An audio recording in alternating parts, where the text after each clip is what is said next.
जय श्री कृष्ण, जय श्री राधे राधे, जय श्री कृष्ण।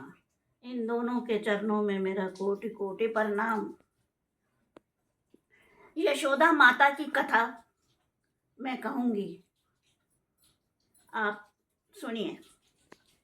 यशोदा माता जो थी, कृष्ण को जपते जपते बूढ़ी हो गई। इनके पति का नाम था द्रोणा और इनका था नाम धरा।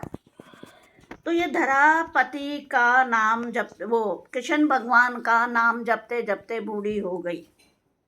सोते बैठते कृष्ण की माला का जाप ही करती रहती थी। एक दिन हुआ क्या कि दो साधु घर पे आए। बोले, भिक्षा देवी मैं देवी, हम भूखे हैं, हमें भोजन चाहिए, भोजन करना चाहते हैं।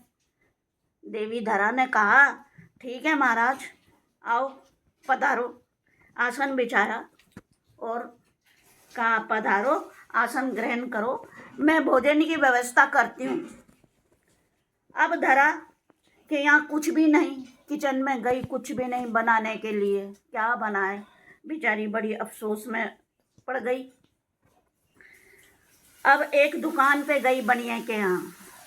बोले, मुझे कुछ उधार सामान दे दो सेठ जी, मैं आपका लकड़ी बेच के एक एक पैसा चुका दूंगी।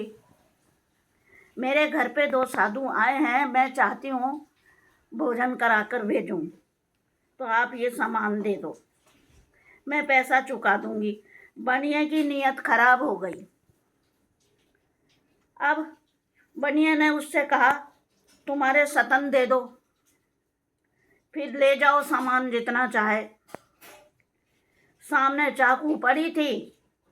धरा ने कहा, ठीक है, अगर मेरे शरीर का कुछ हिस्सा कट के मांस दे भी देती हूँ तो क्या है, साधु तो भोजन कर लेंगे, भूखे नहीं जाएंगे। चाकू उठाई, सतन को काटा और बनिए को हाथ में सतन रख दिए। बनिए ने उस सामान दे दिया। सामान लेके खून से लथपथ बेचारी आई, घर पे आई, भोजन बनाने लगी। साधुओं ने पूछा भी, देवी ये खून कैसा बह रहा है? बोले, महाराज मैं बाद में बताऊंगी, अभी मैं जरा भोजन की व्यवस्था कर लूँ। बोले, ठीक है।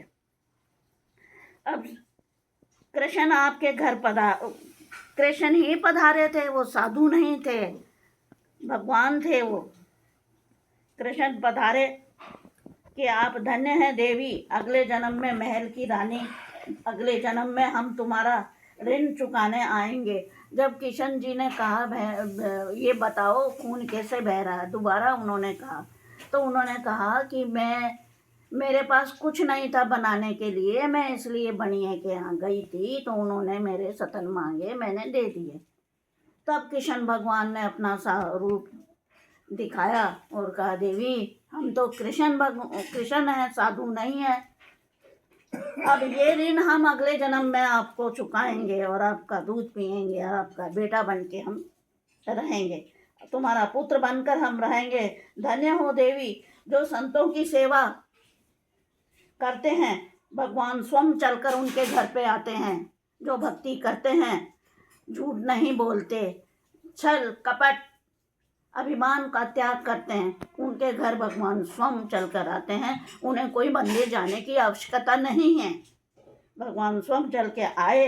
इस कथा से यही शिक्षा मिलती है कि साधु संतों की सेवा बहुत अनिवार्य है, तभी ईश्वर की हमें प्राप्ति है। ईश्वर तो खड़े हैं सामने, परंतु हमें इस लायक तो बनना है जैसे कि धरा ने किया। जय श्री कृष्ण, जय श्री राधे।